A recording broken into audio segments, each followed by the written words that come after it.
Hay dos opciones con respecto a Jesús. O Él es quien dice ser, o es un malvado. Se elimina el punto medio que muchos aceptan hoy. Dicen, no creo que sea Dios, pero es un interesante e inspirador maestro de religión. De hecho, no lo es una rara y peligrosa figura. Y él mismo decía, o estás conmigo o estás contra mí. Te unes a mí o desapareces. Exige una decisión como ningún otro fundador religioso.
Asombrado y temeroso, Jesús como Dios y humano.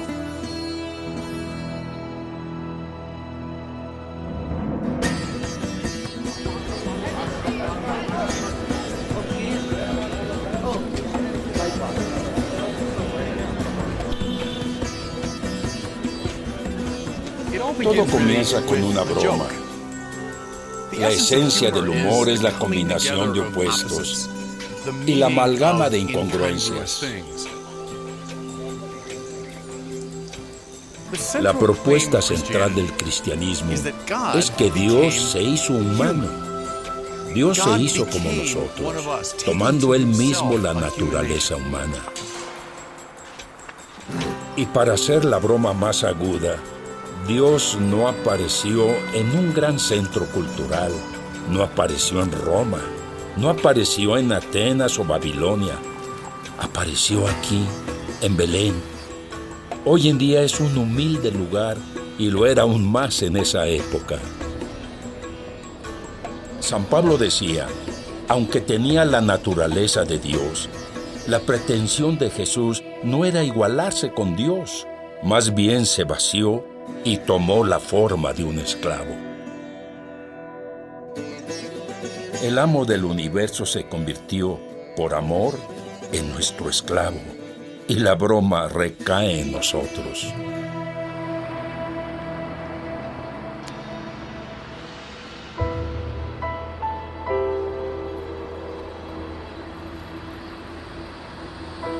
Jerusalén, Israel.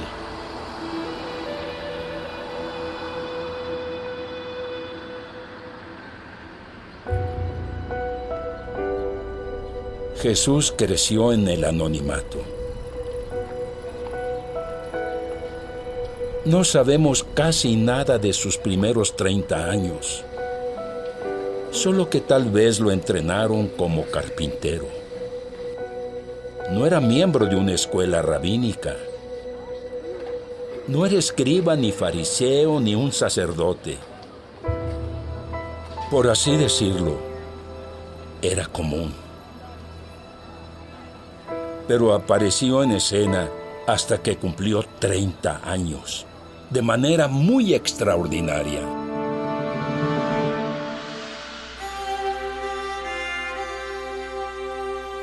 En las colinas de Galilea, este carpintero comenzó a predicar con una valentía inquietante y sin precedentes, tomando autoridad personal sobre la Torá misma, que era la ley divina, considerada como la suprema corte de cualquier rabino fiel.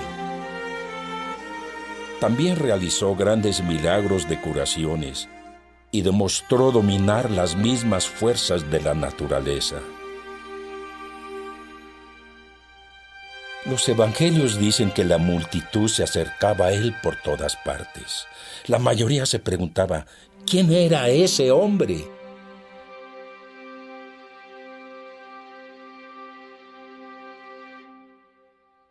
Uno de mis temores es que Jesús sea domesticado y que sea lindo y gentil, capaz de transmitir su moralidad, que sea como otras figuras y que luego sea olvidado, que sea como los demás, solo un eco de muchas otras figuras espirituales.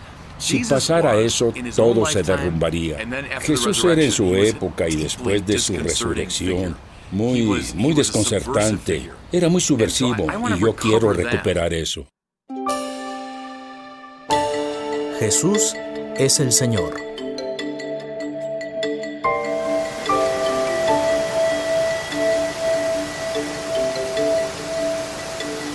Sitio arqueológico Banias. Las montañas del Golán. En cierto momento, después de su aparición pública, Jesús viajó con sus discípulos al extremo norte de la tierra prometida, a la región de Filipo de Cesarea, cerca de las montañas del Golán. Hoy se ven las ruinas de un templo del dios Pan que estaba en pie en los días de Jesús. Fue aquí que les dirigió una pregunta muy peculiar. La pregunta era, ¿quién creen las personas que soy? No preguntó qué opinan de mis enseñanzas o qué impresión provoco. Son preguntas razonables. Era, ¿quién creen las personas que yo soy? Es difícil imaginar a otro fundador religioso preguntando eso. Buda no se concentraba en él, y eso es algo bueno. Decía, descubrí un camino y quiero enseñarlo. Mahoma no se concentraba en él. Decía, tuve una revelación y quiero compartirla. Confucio no decía, es sobre mí, es sobre un camino que hallé. Pero Jesús, su pregunta es, ¿quién dicen ustedes que soy yo? El Evangelio hace énfasis en este punto. La identidad personal de Jesús es lo principal, porque en el Evangelio Él siempre habla y actúa representando a Dios.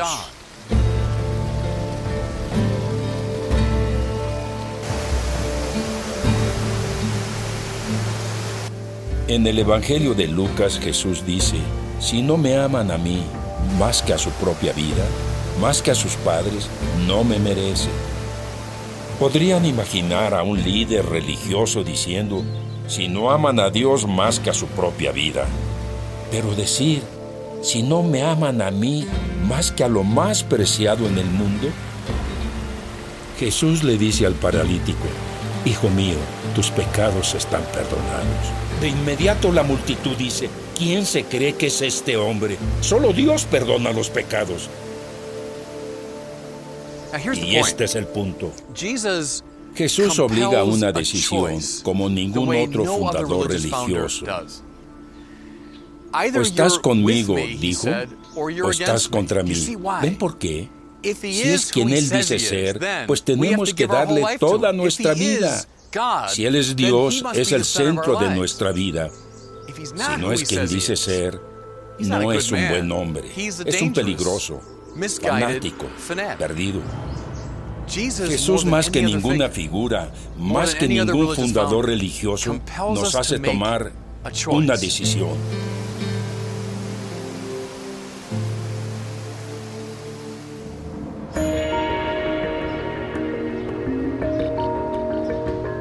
Galilea, Israel.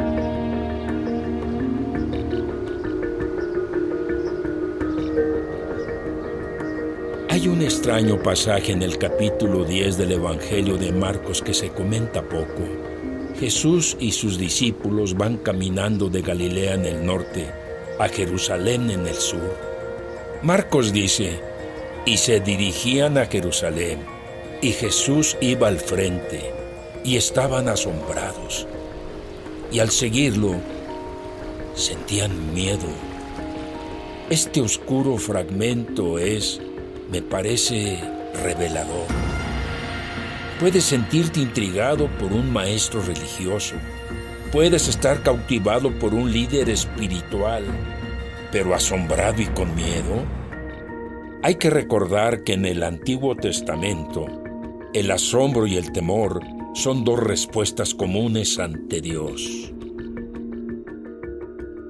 Si entendemos lo particular de Jesús, podemos ver sus enseñanzas y acciones con mayor entendimiento. Era Dios encarnado, Yahvé caminando entre su pueblo.